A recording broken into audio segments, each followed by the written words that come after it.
Trenes de carga. Se denomina tren de carga a un conjunto de cargas puntuales móviles, como el que hay representado aquí en la figura, que se desplazan de forma solidaria. Por ejemplo, pueden ser representaciones de vehículos pesados de carretera o de ferrocarril, o también sería aplicable al soporte de un polipasto que rueda sobre una viga carril. Y en general a cualquier situación en la que las cargas mantengan una distancia relativa fija a lo largo de su desplazamiento. También decir que para nuestras deducciones un tren de carga no puede variar en el sentido de que una carga entra o sale de la estructura, porque en tal caso obviamente tendríamos una situación totalmente distinta. En un tren de cargas, tomando como punto de referencia el de su resultante, que está marcado aquí con este vector discontinuo, el cual se sitúa a una distancia x del extremo de la izquierda, se puede calcular la línea de influencia de todo el tren de cargas mediante una adecuada combinación lineal de la línea de influencia de la carga unidad. Si queremos calcular la línea de influencia, por tanto, del tren,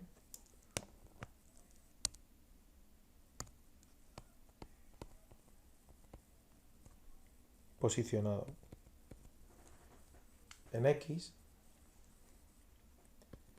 lo que tendremos que hacer es la superposición de las n cargas que conforman el tren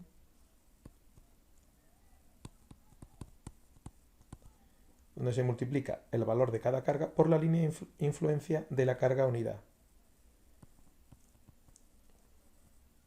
que estaría posicionada en el punto donde esté la carga yésima, que será el punto. Si la carga yésima está aquí, es porque está en la posición x más d sub i.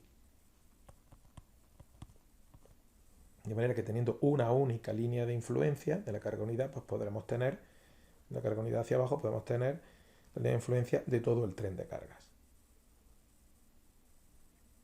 Esta es una expresión totalmente genérica y que no es solo para una viga biapoyada como la representada aquí, sino en general para cualquier tren de carga sobre cualquier estructura.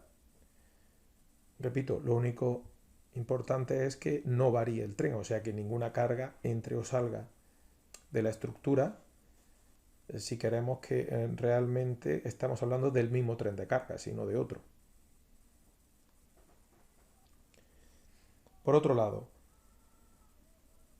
uno de los cálculos habituales en una viga biapoyada es calcular el máximo momento flector producido por un tren de cargas. Es un caso que tiene una solución sencilla y por eso la vamos a explicar aquí. Si la viga continua fuese hiperestática, pues obviamente, o isostática pero con distintos vanos, obviamente el resultado ya no es trivial y tendríamos que actuar de otra forma.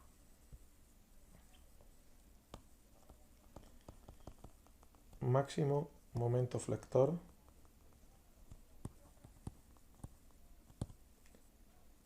en una viga biapoyada.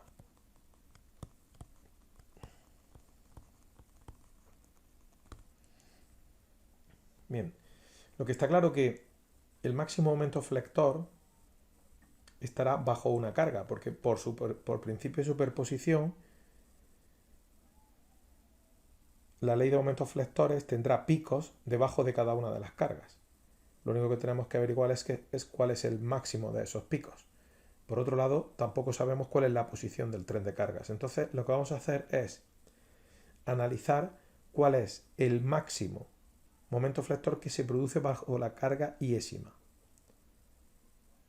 Ese no tiene por qué ser el máximo absoluto, pero una vez localizado ese máximo, pasaremos a la siguiente carga y veremos cuál es su máximo. Al final compararemos todos los máximos para obtener el máximo de todos. Bien, Necesitamos, por tanto, para calcular el máximo momento flector bajo la carga yésima, saber cuál es la posición del tren de cargas que nos da ese momento flector máximo. Bien, comenzaremos por calcular la reacción en A de la viga biapoyada. Bien, para el cálculo de la reacción en A, pues vamos a utilizar la resultante del tren de cargas y esta distancia, que es la distancia de la resultante al apoyo B, de forma que la reacción en A será igual a R partido por L por la distancia de R al apoyo contrario. L medios más D sub I menos E sub I. ¿Qué es D sub I? D sub I es la distancia de la resultante a la carga yésima. ¿Y qué es E sub I? E sub I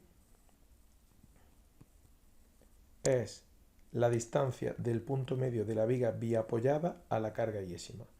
Entonces, démonos cuenta que D sub I es una constante para P sub I, porque la resultante se mueve con P sub I. Pero E sub I no es constante, es precisamente nuestra variable que nos da la posición del tren de cargas, porque es la distancia de la carga de estudio al punto medio de la viga. Es este.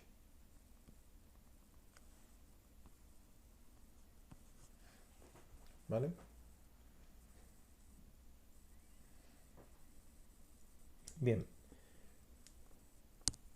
Ahí tenemos el valor de la resultante. A partir de ahí vamos a calcular el momento flector bajo la carga P sub I. Lo que vamos a denominar M P sub I. ¿Cuánto vale M P sub I? M P sub I será el valor de la resultante por la distancia a la carga P sub I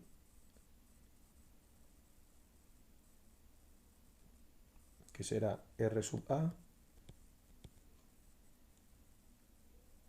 por, tendríamos que, la distancia sería la distancia esta X más D sub I.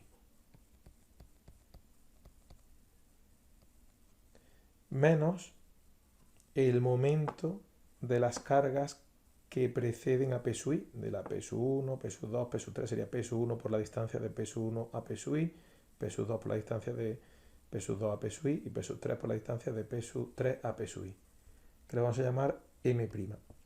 Ese momento es invariante, no depende de la posición del tren de cargas, ya que todas las cargas se mueven solidariamente, siempre que, como hemos dicho al principio, ninguna carga salga de la viga o entre una nueva. Bien. ¿Qué vale X? Bueno, X sería L menos esta distancia. O sea, sería igual a L medios menos D sub I más E sub I. Por tanto, ¿qué vale X más D sub I? X más D sub I es igual a L medios más E sub I. Por tanto, sustituyendo, MP sub I es igual a R partido por L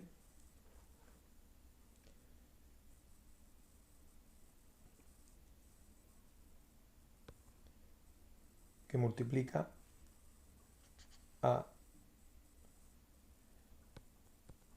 L medios más D sub I menos E sub I. Esto sería el valor de RA por el valor de X más D sub I, que es L medio más E sub I, menos M'. Si nos fijamos en esta expresión, todo es constante menos E sub I.